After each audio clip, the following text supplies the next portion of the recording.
Welcome back to my channel. Hello guys, আসসালামু আলাইকুম। সবাই কেমন আছেন?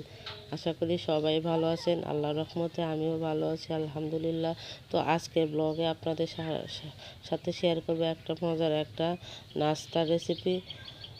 তো সেইটা বানাতে কি কি লাগে চলো তোমাদের সাথে শেয়ার করি।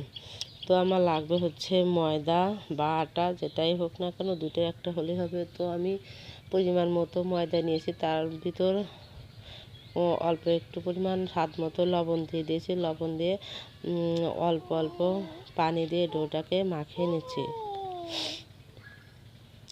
যেমন রুটি বেলে ঠিক ডোটা তেমনই হবে, এরকমভাবে এই যে দেখতে পাচ্ছেন ডোটাকে মাখিয়ে নিচ্ছি। আমার মেয়েটাও দুষ্টুমি করছে কাজ করার সময়।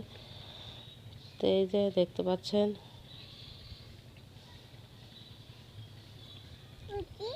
ভালো করে মথে নেবেন।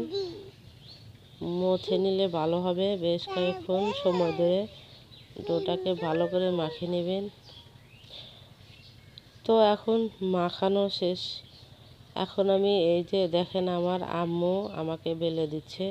এই ডো থেকে কিছু পরিমাণ ময়দা নিয়ে ছোট ছোট লেচি করে কেটে নিয়ে এই লম্বা লম্বি রশি আকারের মতো বেলে নিচ্ছে। আমার আম্মু বানিয়ে দিচ্ছে। আমার মেয়েটা অনেক দুষ্টামি করছে, তো তার জন্য আমার আম্মু বানিয়ে দিচ্ছে। এই যে লম্বা লম্বি করে এরকমভাবে কিছু পরিমাণ ময়দার ভিতরে রেখে দিতে হবে, যাতে একটার সাথে আরেকটা না লেগে যায়। তারপর এই যে রশি থেকে লম্বা লেচি কাটা যেমন হয়েছে ওইখান থেকে ছোট ছোট করে কুটি কুটি করে কেটে নিচ্ছে। দেখতে পাচ্ছেন গাইস আমার আম্মু কেমন করে কেটে নিচ্ছে।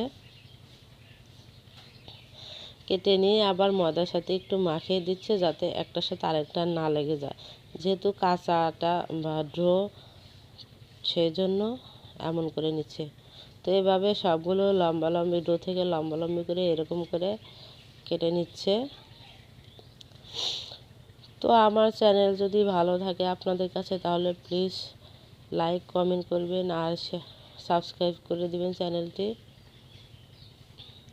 এই দেখতে পাচ্ছেন এই যে গোটা গোটা গোটা গোটা করে হচ্ছে।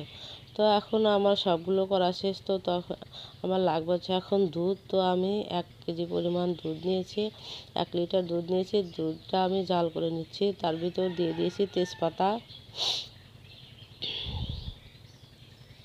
আর এলাচ দিয়ে দিয়েছি। দেওয়ার পরে এরপর আমি এর ভিতর দিয়ে দিয়েছি মির্চি। তো আপনারা চিনিও দিতে পারেন। তারপর কিছু পরিমাণ নারকেল কুচানো, মানে নারিকেল কুচি করা, সেটা দিয়েছি, নারকেল কোরানো।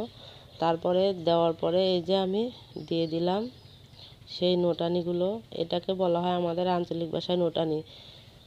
তো ওইটা দিয়ে অল্প করে দিয়ে আস্তে আস্তে নাড়তে হবে, যাতে নিচে না লেগে যায়। একেবারে দেওয়া যাবে না, তাহলে দলা পেকে যাবে। এই জন্য অল্প অল্প করে দিয়ে অল্প করে দিতে হবে আর নাড়তে হবে।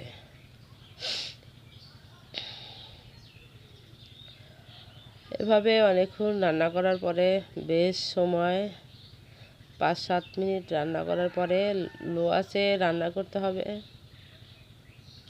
মিডিয়াম আঁচে হলেই হবে। এই যে দেখতে পাচ্ছেন এমন দানা দানা গোটা গোটা হচ্ছে। তো আপনারা এর ভিতরে গুড় চাইলে খেজুরি গুঁড়ো দিতে পারেন বা চিনিও দিতে পারেন, মিষ্টি যেটাই থাক না কেন সেটাই ইউজ করতে পারেন, কোনো সমস্যা নেই। এটা আসলে আমাদের আঞ্চলিক ভাষায় নোটানি নাস্তা বলে। অনেক এলাকায় এরকম প্রচলন আছে কিনা জানি না। এই যে দেখতে পাচ্ছেন কতটা সুন্দর হয়েছে। আমার হয়ে গেছে, এখন আমি পরিবেশনের পালা। এই যে দেখতে পাচ্ছেন কতটা লোভনীয়, খেতে দুর্দান্ত হয়েছে। বিশ্বাস করেন একবার ট্রাই করতে পারেন, অনেক মজাদার। তো এটি আরও বেশি ভালো লাগে যদি সারা রাত ধোয়া যায়, তখন ঠান্ডা হয়ে যায়। ঠান্ডা হওয়ার পর এরকম চাপা চাপা নারকেল কোরানোর সাথে এমন অনেক মজা।